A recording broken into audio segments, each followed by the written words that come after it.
G'day ladies and gents, and welcome back to IL-2 with Mags. So, IL-2's latest patch added the first two aircraft from the stellar Bodenplatte lineup, the 109 G14 and the Spitfire Mk.IXe. So today we're going to be taking a look at the new Spitfire Mk.IXe, a little of its history, performance, in-game modifications, and skin options. So the history of the Mk.IXe. In early 1942, a new aircraft began to stalk the skies of the European theatre, an aircraft that thoroughly outclassed all Allied fighters at the time. The Focke-Wulf 190A was the Luftwaffe's new powerhouse, and it caught the RAF completely by surprise. At the time of the 190's appearance, the Spitfire Mark V had not long been introduced, and it became apparent almost immediately the performance difference between the two aircraft. The RAF needed a new plane, and it needed one fast. Now, luckily, Supermarine had already started development of a new Spitfire variant, the Spitfire Mk.8, but due to some significant changes in the design of the Mk.8 model, the type wouldn't be available for full-scale production for over half a year or more.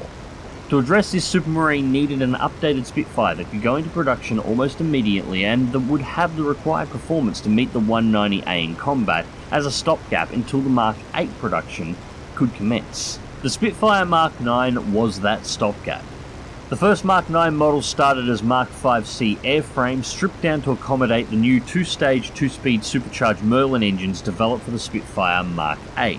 This allowed for rapid deployment and conversion or production of the new model, while also taking advantage of the intended performance of the Mk.8 Spitfire ahead of its actual production time. The Mk.IXe was also a significant improvement on the Mark V, and a total success, so much so that in July 1942, an early Mk.IXe was flown against a captured Focke-Wulf 190A, and the two aircraft were discovered to have very similar capabilities considering the design differences. The RAF had its answer to the Focke-Wulf 190 problem, and the aircraft proved to be very popular with pilots. The performance of the Mk.IXe was actually so good that in late 1942, when the first of the Spitfire Mk.8s finally became available, it was found to only have similar performance to the Mk.IXe overall. So much so that many pilots at the time expressed a preference for continuing to fly the Mk.IXe over the newer Mk.8. For an aircraft rapidly put together as a stopgap, the Mk.IXe was more than a total success and went on to become the second most produced variant of the Spitfire ever. It was also a plane of choice for many of the RAF's most famous aces, taking on and defeating almost every type of German fighter in the war. From the Focke-Wulf 190A it was designed to counter, all the way to the Luftwaffe jets and rockets such as the Arado 234, the 163, and of course the Messerschmitt 262. Alright, so before we can run over the performance of the Spitfire Mk.IXe in IL-2, we need to take a quick look at its modification options. The Mk.IXe comes with 3 ordnance options for ground attack as standard. Obviously these loadouts add additional weight to the aircraft, but also cost in terms of drag, both before release and after, with the racks still remaining present on the aircraft. The first is a single 500-pound general-purpose bomb that adds 237 kilograms of weight to the aircraft between the bomb and the bomb rack to hold it, costing 13 kilometers an hour in speed before and 7 kilometers per hour after the drop. The second is a load of two 250-pound general-purpose bombs with racks included, adding 247 kilograms to the aircraft for a cost of 24 kilometers per hour before and 8 kilometers per hour after the drop. The final option is a loadout of 2 RP-3 rockets. Now there's 2 versions to these. The HE variant of these adds 106 kilograms to the aircraft including racks, costing 23 kilometers an hour before launch and 17 kilometers per hour after launch. Now the AP variant of the rocket, however, is slightly lighter, coming in at 75 kilograms including racks, but despite the lighter load, these still cost similar numbers in terms of speed due to drag, with a speed drop of 21 kilometers an hour before and 17 kilometers per hour after release. 2 cockpit modifications are also available for the Mk.IXe, the first being the gyro gun sight that I have fitted in this flight, and the second being the canopy mounted mirror. A body modification in the form of clip wings is also available, and once again I'm using that in this flight, but the final modification is perhaps the most important for performance, the option to fit the Merlin 70 engine. So with 2 engine options available, we'll need to go through the performance numbers twice. So first let's go over the standard Merlin 66 engine.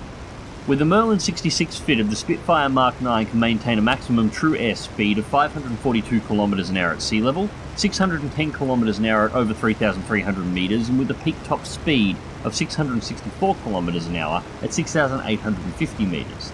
The maximum service ceiling of the 9 with the 66 engine is 12,500 metres, and it can maintain a maximum climb rate of 21.5 metres at sea level, dropping to 18.6 at over 3,000 metres, and topping out at 15.5 metres per second at over 6,000 metres.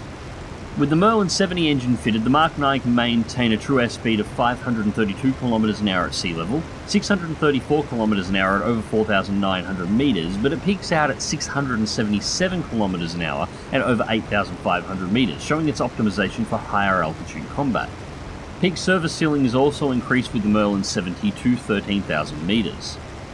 Climb rates, however, do suffer, with the maximum climb rate at sea level dropping to 18.5 metres per second, 17.5 metres per second at 3,000 metres, and 14.1 metres per second at over 6,000 metres.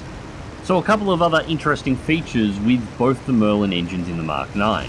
The supercharger on both versions of the Merlin automatically changes gears at the appropriate altitude, so you don't have to worry about it, but it can manually be shifted to a lower gear if needed by the pilot.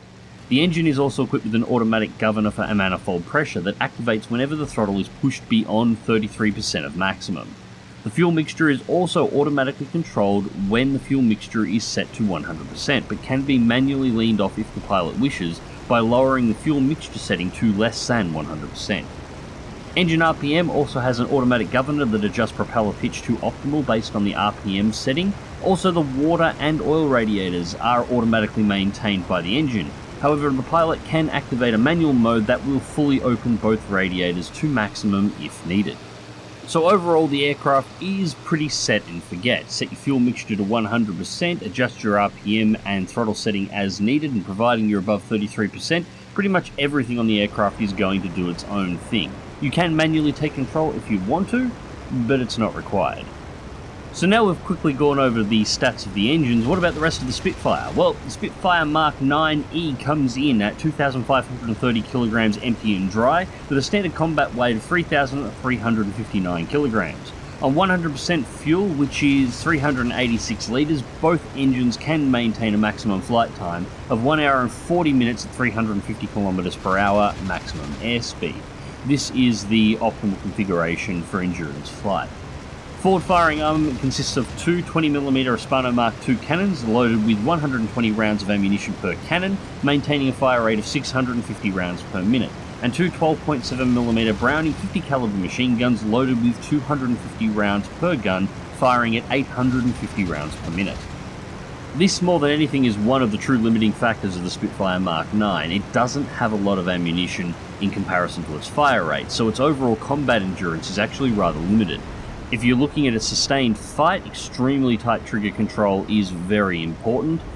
Most of the time you want to get in, hit a couple of targets, and get out, because you're likely not going to have enough ammunition to keep the fight up.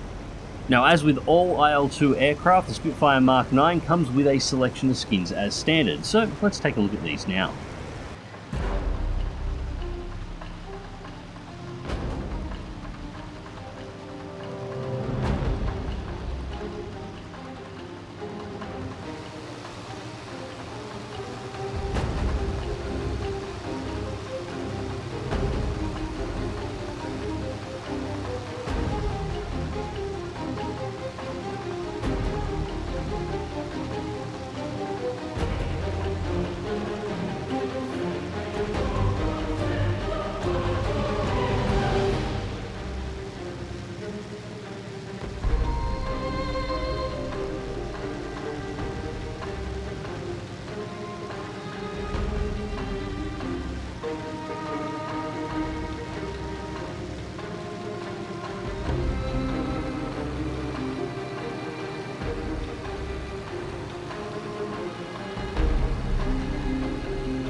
So, landing the Spitfire, there is a couple of things to note here.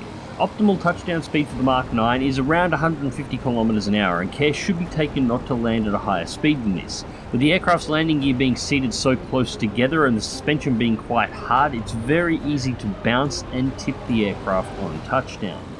Also, the Mk.IXe's landing flaps are pneumatic. This means the flaps can only be deployed to the maximum setting or fully retracted, with an airspeed limited to 225 km an hour when fully deployed.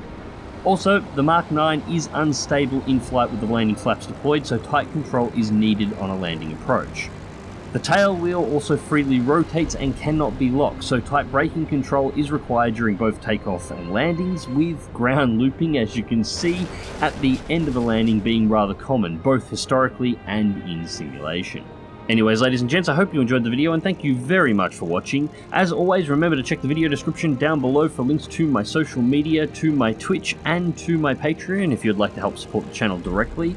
And as always, remember to leave a comment and a like if you do. Subscribe to the channel if you would like to see more, and until next time, take care.